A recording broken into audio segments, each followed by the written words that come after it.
Welcome to KetoMealsAndRecipes.com. I love making and eating cake rolls. So for the holiday, I'm making this absolutely delicious Keto Pumpkin Roll. This dessert is so tasty, your entire family and all of your guests will absolutely love it, and no one will be able to tell it's keto. And in fact, all of my recipes are intended for everyone, not just those on keto. In other words, this recipe is so good, everyone will love it.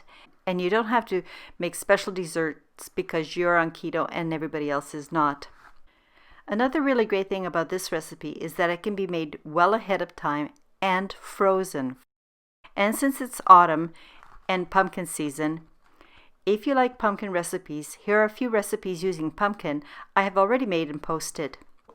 Links for all of these featured recipes, as well as the written recipe link, are all posted in the description below. So please go check them out there. And if you'd like to support me, and if you can, please watch the entire video because I will be providing other information, tips, and suggestions as I make this roll. Okay, now let's get started. The macronutrient ratio for the Keto Pumpkin Roll is 4.1 to 1, with 7.2 grams of total carbs, 3.2 grams of dietary fiber, resulting in 4 grams of net carbs per tasty slice of this roll. There are a couple steps to this pumpkin spice roll.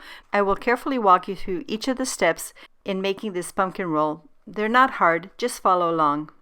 So the first thing I'd suggest you do is preheat your oven to 375 degrees Fahrenheit or 190 degrees Celsius.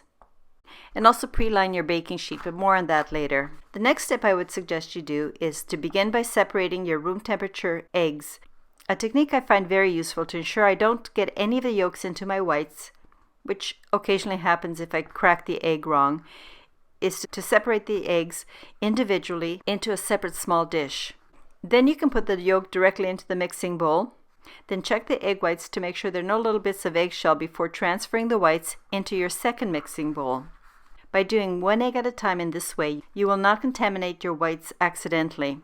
And it's really important because if you get even a tiny bit of yolk into the whites, you will not be able to get a nice fluffy whipped egg white. So a little care with the cracking of each egg really helps a lot. After you've separated the eggs and the whites, the next thing is to whip the egg whites until all the liquid has been used up and they're at a light frothy stage. This is the best time to add your white vinegar or lemon juice. And just continue whipping until you get to a soft but light, fluffy stage. But don't over whip. You're not looking for stiff or even medium peaks. You want very soft. At this point, just set the bowl aside for a moment. Now we're back to the bowl with the egg yolks. It's time to add the granulated sweetener and whip the yolks to a pale yellow stage. I'm really sorry, I have to apologize at this point because I'm going to give you verbal instructions that won't match the steps I'm showing you. I was actually filming two recipes interleaved with each other, and I thought I had done some steps when I hadn't, so I had to then put them in at a different point in the video. Although the steps are somewhat forgiving, but if you follow my verbal and written instructions, I will tell you the best order in which to add the next ingredient for optimal results. So the first difference is, this is when you should be adding the pumpkin puree and the vanilla into your egg yolks.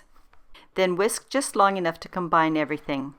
Now place a fine mesh sieve over the bowl with the egg yolk mixture.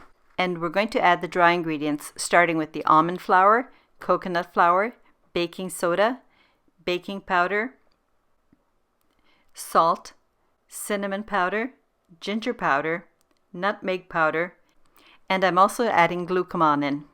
Then either use a whisk, a spatula, or just your hand to stir everything to help it go through the sieve.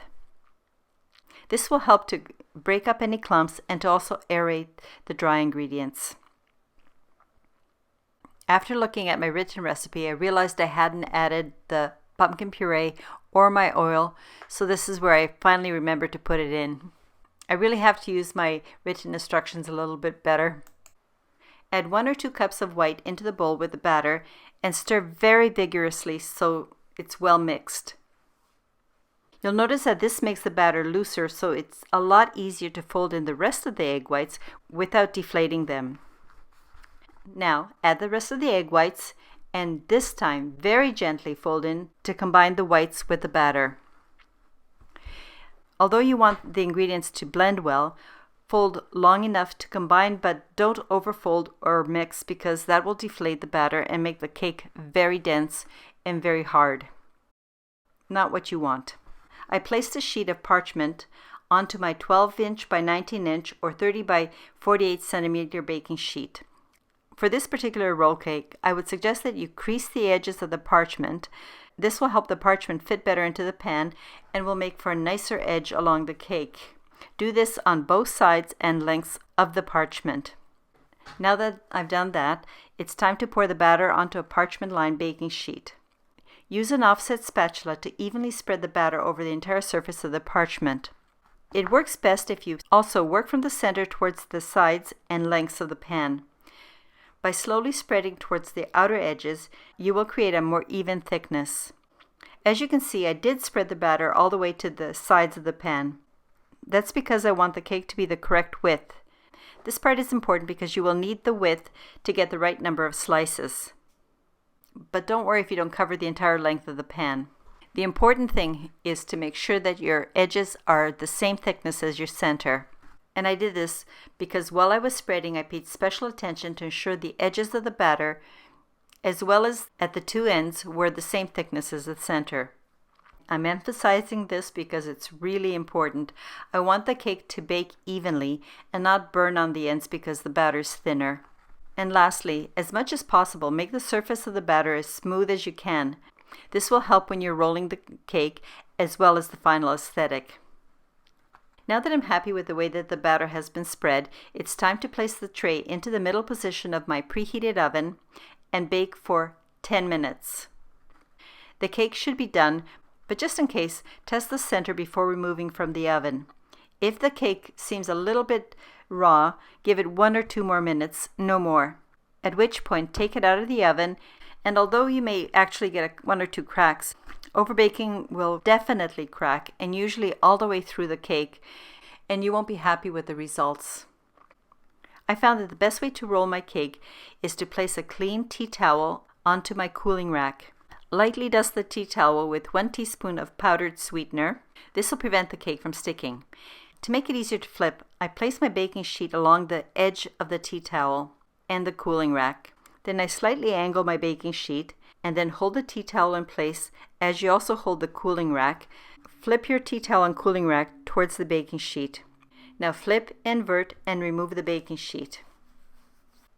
Then immediately, starting at one end, gently peel off the parchment. And while the cake is still quite warm, fold the end of the tea towel closest to you and then use the tea towel to help you roll the cake. At this point, don't put too much pressure and wrap the cake too tightly. Place this wrapped roll onto your cooling rack and leave it alone until the cake gets to room temperature. It should take about an hour or so. And while the cake is cooling, it's a perfect time to make your cream cheese filling. I took a moment and cleaned one of my mixing bowls, to which I'm adding my heavy whipping cream and maple extract. I personally prefer maple flavor, but if you don't want to use maple, you can either use vanilla or even caramel extract. Whip the heavy cream to a very light, fluffy stage, more of a thick, runny consistency. Now to a separate mixing bowl, add the room temperature cream cheese and the room temperature butter, and whip these two at low speed until well combined. And increase your speed to medium and whip for about 1 to 2 minutes. It's really important that the cream cheese and butter are well combined and that this mixture has become light and fluffy. And when it's light and fluffy, it's time to add your sweetener, which you have ground to a fine confectioner's powder. And then whip for about 1 minute to make sure that the sweetener is well blended and integrated into the mixture. Most people just use this as a frosting and don't add the whipped cream, but I like it just a little bit lighter and smoother. So it's time to combine the lightly whipped cream by just pouring it into the bowl with the cream cheese mixture. After combining everything, you will notice that the texture is really light and fluffy, but still has a nice firmness, like a wonderful mousse. I've checked and my cake roll has not yet cooled to room temperature. So I'm going to cover the surface of the cream cheese mixture with a layer of cling wrap, and I'm also going to refrigerate until I need it. Now that my cake layer has cooled, it's time to finish the pumpkin roll cake. So very carefully unroll the cake. Don't force it, just glide it gently. As you can see, I do have a couple minor cracks. Not to worry, they don't extend all the way through. They're just surface cracks. And because they're just on the inside and in the center, the cracks will not be visible in my final presentation. It's now time to get the cream cheese frosting out of the fridge and to remove the cling wrap. Now transfer the frosting to what was the inside part of the roll and use your spatula to spread the filling. I like to spread the cream cheese filling all the way to the side edges. Spread an even layer of the filling over the entire surface. But leave about a 1 inch or 2.2 centimeter from the outer end uncovered. To roll the cake back up, start by grabbing a hold of your tea towel and then roll towards the other end with even pressure. And when you're done, place the seam side down. I find that this cake is just gorgeous, and keeping it simple is the best way to present it. So, to finish it, I take my small mesh sieve and sprinkle about 1 teaspoon of powdered or confectioner's sweetener over the surface, because you just need a light dusting. This looks really nice. Now rewrap the roll in your towel or in the parchment paper and refrigerate for about 1 to 2 hours. This will give your filling time to firm up, which will make it much easier to cut. As I hinted earlier, one of the great things about this pumpkin roll cake is that it can be made well ahead of time because you can freeze it after baking and wrapping for up to 3 or 4 weeks. And for best results while freezing, make sure the ends are tightly sealed as well. Wrap and leave the roll in the parchment paper, then place it in a Ziploc baggie if it will fit, or wrap it in several layers, up to 3 or 4 layers of cling wrap.